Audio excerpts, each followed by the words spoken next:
Remember, if they're gonna hate you anyways, you might as well do what you want. And that's what today's video is about.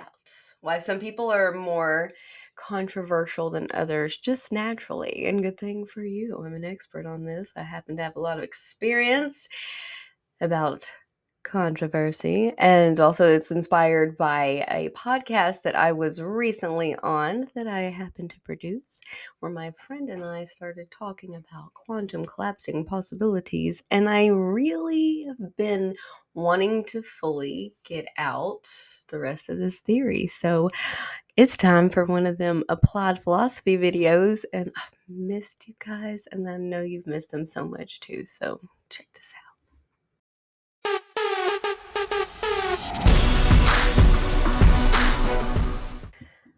Like I mentioned, this topic of controversy was brought up on my political satire show recently, but it actually stems back from a conversation that I was having with my mom. Shout out to moms. Hi, Mom and Mom's Fan Club. I know all y'all watch. And what we're actually observing is people reacting to our opinions. And I'm not sure if people are not sharing their actual opinion or if they don't have one half the time. I'm actually pretty sure most people just don't form an opinion on some stuff. And actually that's fine too, because you have the right to not have an opinion on stuff, just so you know. But now you know why Sandy and I were talking about this on the podcast. Gravitate to that, latch onto that, you're fine. And sometimes they run away from it. Yeah. Yeah, he says. Oh, okay. That means we're recording. Okay. That's fine. I'm just kind of going on. But basically, I think what it is some people are decisive in things. Like they know exactly a yes or no on a lot of different things. Strong personalities like that. You're one of them. I'm one of them. It makes people uncomfortable at times. And it kind of reminds me of that Bible verse where it was like, if you're not hot or cold, I'm going to spit you out of my mouth. Similar to that. And where I tied it back to... I've never heard that one. You haven't heard that? No. I can't remember exact... Hold on. Am I close enough to the mic? Yeah. Okay. No, it was... I don't want to mess it up, but I'm pretty sure it was New Testament where he said... I'm going to screw this up. You haven't heard this? No, I haven't heard that, actually. I promise you it's in there. You know? That's okay. No, it's basically saying if you are not for this, then you need to be against it. Make up your mind. Don't be lukewarm. Okay. Because if you are either too hot or too cold, I just never heard that way that you would want to eat something. If it's cold food, it's cold food. If it's hot food, it's hot food. If you're lukewarm, it's like, eh. And so there's a parable in the Bible That's about a terrible one. I was a waitress, man. I always ate cold food. That was the only time I could eat. Okay. And like you said with that, like I said, I have experience in this whole controversial kind of person thing. I'm an Iraq War veteran. I made that decision to go and participate in this war and all the things that it stands for and serve my country and choose a definitive side in that. That's a choice. I speak my mind on conservative views, and I put my foot down about things that I disagree with, like abortion, transgender, and all of that. And also, I have been the crystal lady, teaching phenomenology and teaching philosophy and all these other foundations of morals and ethics. These are things that are causing people to say, I definitively believe this stance or this stance. You see, it ruffles feathers just by the nature of what it is.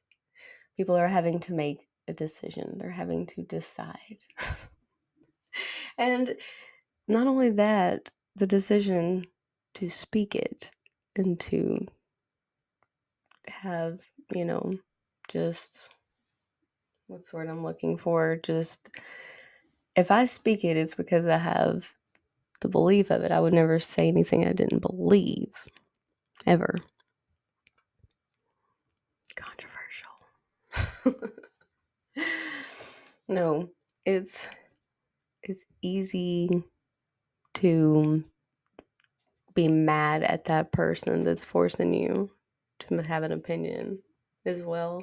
And what I'm saying is the label of controversy is not something that I seek. It's something that other people put on me. As the great Ann Coulter once said, I am not controversial. Hold on, what was it? It's so good. Hold on. Oh my gosh. I'm not offended. You no.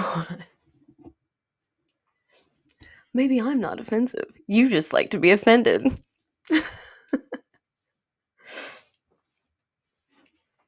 It's like the great Ann Coulter once said, I'm not offensive. You just like to be offended. Que sera is what it is. The point being, it's not seeking the controversy. It's just by the nature of being and being definitive on what you believe, you're going to draw that controversy. And just doing what you want to do sometimes by then just your likes or dislikes and being open about that causes controversy. Well, it does for me anyway. Because there's things that okay, I'll just give an example. I love MMA. Love it. It's violent. It is bloody. And personally, I think there's just nothing more human than like two people just hitting each other in the face. Okay? Now, in the spiritual community, you can see that the spiritual community that I'm a part of, why sometimes that is negatively viewed. Okay? I have my own personal convictions about that, because when I look at these individuals that are athletes, they are training their whole lives for this. They are putting their everything into this. They are also putting to test different fighting styles. Like, I have my own convictions and beliefs of why I like this. So I will die on this hill that I like MMA and know that other people in whatever community or whatever this or that, whatever, like, I was heartbroken back in the day when, what was it, Ted Cruz? I think it was given he was like denouncing it and saying like, oh, it's so violent and stuff. I still stand firm on the fact that I like that alone. There's the least controversial thing. Let's just dive into the whole phenomenology psychic thing too. I know what I've seen. Yes, I do. I've seen some incredible things working in the realm of spirituality and helping people and looking at things from the perspective that I was taught from a scientific, spiritual perspective, and me being a social scientist studying politics and people. That's what I do. And it's also not everybody else's cup of tea. But also, we are in a time where people understand there's a huge lack of morality and God and spirituality, or however that looks like for the individual. So the crazier the world gets, the saner I look with me and my cards. Seriously, doing the spiritual coaching thing is sort of equivalent to what some people would get at a church, but church isn't for everybody, and sometimes they just want to go talk to somebody. So that's what that is. And I'll stand firm that it is what it is. People are like, wow, you do all that and you're psychic? Is that like a real thing? And I It's up for debate, isn't it? I don't know, but it's a test. Like I say, it's more of a spiritual coach because we're digging into why are you not actually making decisions about life? Be a little controversial. Like, what's stopping you? Because it's not about me being a representative of God or anything like that. It's like helping people figure out what's going on with themselves, kind of thing. And if you want to learn a little bit more about my time as a crystal lady, you can look at really old videos on here, or you can check out the article that's linked in the description box that they wrote about me. There was a couple of things that they did get wrong, like the amount of time. I think they said I was doing it like 2 years or something like that, when I'd been doing it like much, much longer. But back to being a giant fucking lion. Okay. Crystal Lady. Fan of this. Veteran. Naturally controversial. At some point, I said, oh my gosh, if people are going to hate me anyway, I might as well do what I want. Creates a certain fearlessness. And when you're not scared, it makes people uncomfortable.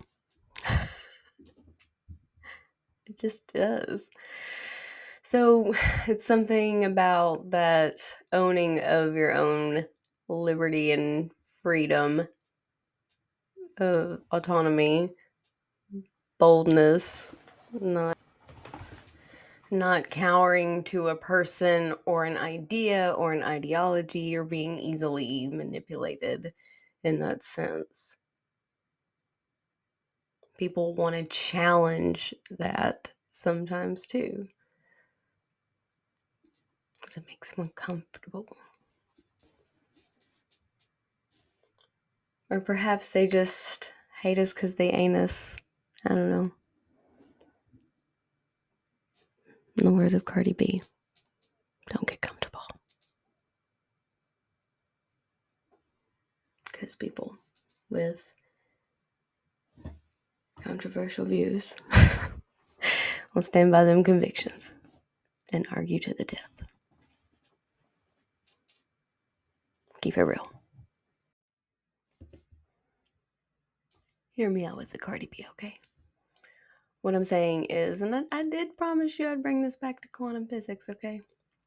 When you're making those decisions on things that are your opinions, those are like quantum collapsing, as in I'm making an opinion on that and I'm moving forward, and you end up progressing so much further when you know thyself, when you know what you believe.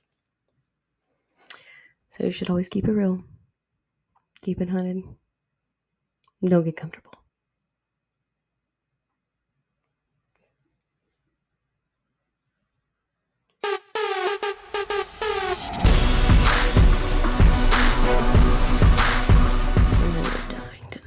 I'm dying to know now.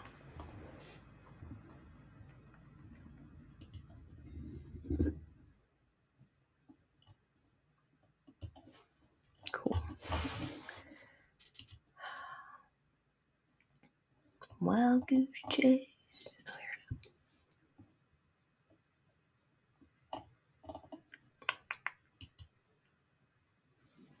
Oh my gosh.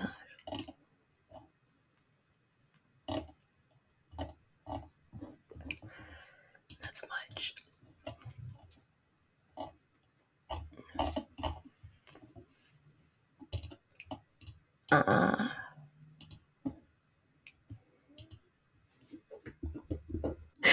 In 1993, the Gracie family introduced their form of Brazilian Jiu-Jitsu to the U.S.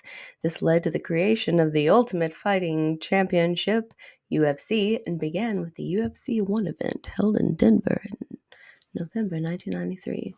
The sport was initially criticized for being too violent and brutal. The sport of mixed martial arts was banned in 1997 in New York. At one time, the sport was banned in most parts of the United States, which was spearheaded by John McCain, who called MMA human cockfighting.